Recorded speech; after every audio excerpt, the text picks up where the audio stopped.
Haleluya, puji Tuhan saudara, selamat malam. Malam hari ini kita berjumpa lagi dalam renungan firman Tuhan Shoshani. Saya percaya keadaan jemaat-jemaat Tuhan baik adanya. Dan sebelum kita merenungkan firman Tuhan, mari terlebih dahulu kita masuk di dalam doa. Tuhan Yesus yang baik, terima kasih karena Engkau selalu datang bagi kami. Engkau datang untuk mengingatkan kami, Engkau datang untuk meneguhkan kami, Engkau datang untuk mengajari kami, supaya kami lebih dekat, supaya kami lebih mengerti apa yang Kau hendaki dalam kehidupan kami, untuk kami menjadi semakin sempurna di hadapan Tuhan. Berkati kami semuanya, lawati kami semuanya. Dalam nama Yesus kami berdoa, haleluya, amin. Puji Tuhan, malam hari ini saya memberikan tema bagi renungan firman Tuhan, diam dalam rumah Tuhan. Yang terdapat di dalam Mazmur 27 ayat yang keempat. Demikian firman Tuhan, saya akan bacakan bagi kita. Satu hal telah kuminta kepada Tuhan, itulah yang kuingini, diam di rumah Tuhan seumur hidupku, menyaksikan kemurahan Tuhan, dan menikmati bait-Nya. Mazmur ini ditulis oleh Raja Daud, bungsu dari 8 bersaudara laki-laki yang biasa mengembalakan kambing domba milik ayahnya di padang gurun. Manusia memiliki banyak keinginan, banyak kemauan. Namun, apabila kita baca ayat ini, Daud hanya meminta satu hal, yaitu diam dalam rumah Tuhan seumur hidupnya. Untuk apa? Untuk menyaksikan kemurahan Tuhan dan menikmati bait-Nya. Ada banyak hal yang bisa kita minta, tetapi di atas segala-galanya, mintalah berdiam. Mintalah tinggal di dalam rumah Tuhan untuk menyaksikan. Artinya, untuk melihat, untuk merasakan kemurahan, kemanisan yang Tuhan kerjakan di dalam kehidupan kita. Mengapa Raja Daud hanya meminta satu, bukan 2 atau 3? Alasannya kita dapat lihat di dalam Mazmur 27 ayat 1-3. Demikian firman Tuhan.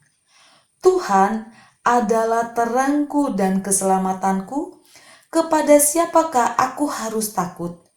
Tuhan adalah benteng hidupku, terhadap siapakah aku harus gemetar? Ketika penjahat-penjahat menyerang aku untuk memakan dagingku, yakni semua lawanku dan musuhku, mereka sendirilah yang tergelincir dan jatuh. Sekalipun tentara berkemah mengepung aku, tidak takut hatiku. Sekalipun timbul peperangan melawan aku, dalam hal itu pun aku tetap percaya. Alasan Raja Daud hanya meminta diam di dalam rumah Tuhan yang pertama, karena Allah adalah terangku. Dia meminta diam di dalam rumah Tuhan karena yakin di dalam rumah Tuhan ia memiliki terang. Dan terang itu adalah Allah sendiri. Dalam Dia, Yohanes pasal 1 ayat yang keempat, dalam Dia ada hidup, dan hidup itu adalah terang manusia. Di dalam Yesus, di dalam Tuhan ada kehidupan. dan hidup itu adalah terang manusia.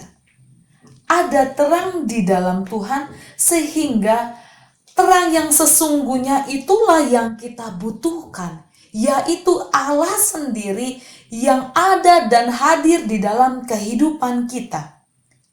Apabila kita melihat di dalam Yesaya pasal 60 ayatnya yang ke-20, bagian yang B, sebab Tuhan akan menjadi penerang abadi bagimu. Sebab Tuhan akan menjadi penerang abadi bagimu, dan hari-hari perkabunganmu akan berakhir. Tuhan menjadi penerang abadi. Dia menjadi penerang selama-lamanya di dalam kehidupan saya dan saudara. Dan ia juga yang menghapus segala perkabungan. Oleh karena itu, biarlah apa yang diminta oleh Raja Daud diam di dalam rumah Tuhan, karena alasannya di dalam rumah Tuhan itu ada terang. Dan terang yang sesungguhnya itu adalah Allah sendiri yang hadir di dalam kehidupan saya dan saudara. Kembali kepada Mazmur 27 ayat yang pertama. Alasan yang kedua, mengapa Raja Daud ingin diam di dalam rumah Tuhan? Karena di dalam rumah Tuhan ada keselamatan. Ada keselamatan yang bukan cuma logo, yang bukan cuma dijanjikan, tetapi inilah yang sudah kita nikmati, bahwa Allah melalui Yesus Kristus telah memberikan keselamatan bagi kita. Sehingga kita diselamatkan. Yang tadinya kita binasa, tetapi kita diselamatkan. Makanya di dalam Lukas pasal yang pertama, ayat ke-47, dan hatiku bergembira karena Allah juru selamatku. Bergembira kita karena yang menjadi penyelamat kita itu adalah Allah sendiri melalui Yesus Kristus. Aku girang karena keselamatanku. Mazmur 118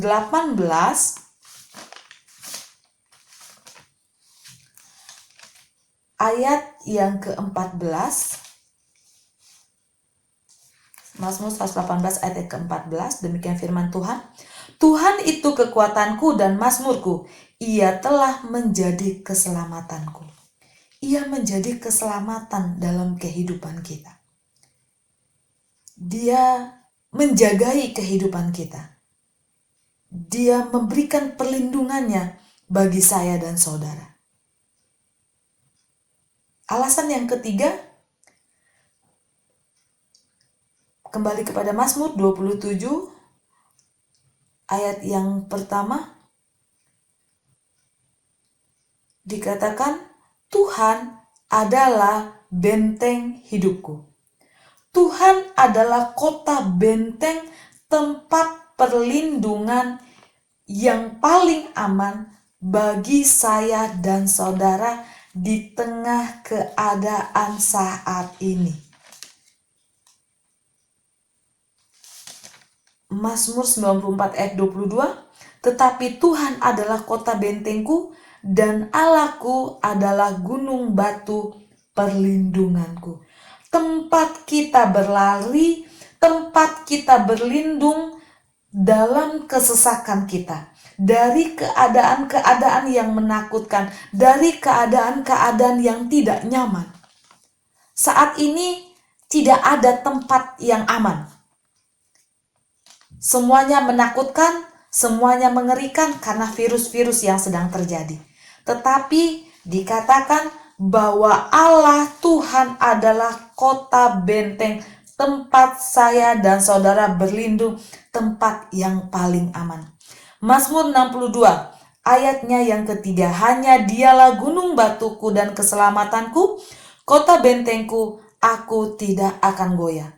Di dalam Dia, ketika kita jadikan Dia gunung batu dan keselamatan, maka tidak akan goyah. Ayat yang ke-6, hanya pada Allah saja kiranya aku tenang, di dalam Dia ada ketenangan, di dalam Dia ada harapan, melebihi hal-hal yang ada dalam dunia ini. Maka di dalam Mazmur 27 ayat yang kedua, ketika ada penjahat-penjahat menyerang aku untuk memakan dagingku, yakni semua lawanku ataupun musuh-musuhku, mereka sendirilah yang tergelincir dan jatuh. Sekalipun tentara berkemah mengepung aku, tidak takut hatiku. Sekalipun timbul peperangan melawan aku, dalam hal itu pun aku tetap percaya. Mungkin ada musuh-musuh, mungkin ada penjahat-penjahat yang menyerang kehidupan kita hari-hari ini. Jangan takut, karena ada Tuhan yang menjadi tempat perlindungan dalam kehidupan kita. Oleh karena itu, biarlah menjadi kerinduan kita sama seperti Raja Daud, diam di dalam rumah Tuhan.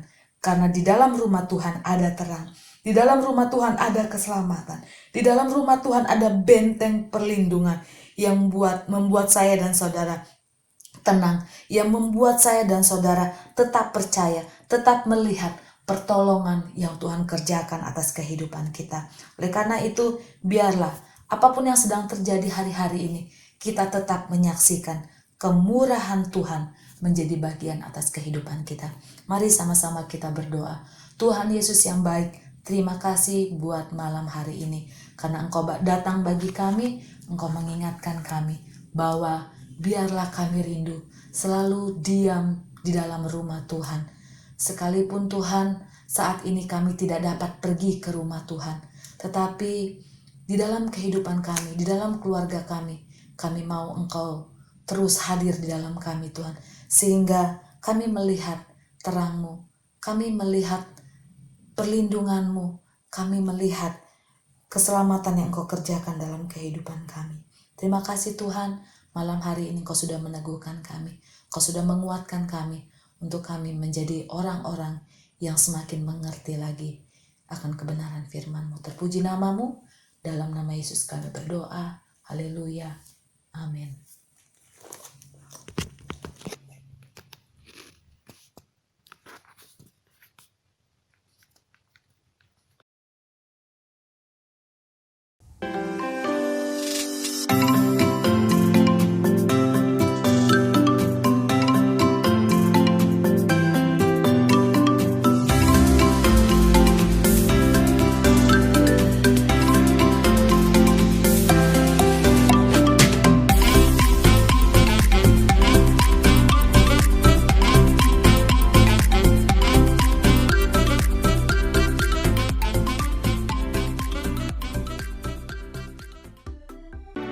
Gerejaku adalah rumahku.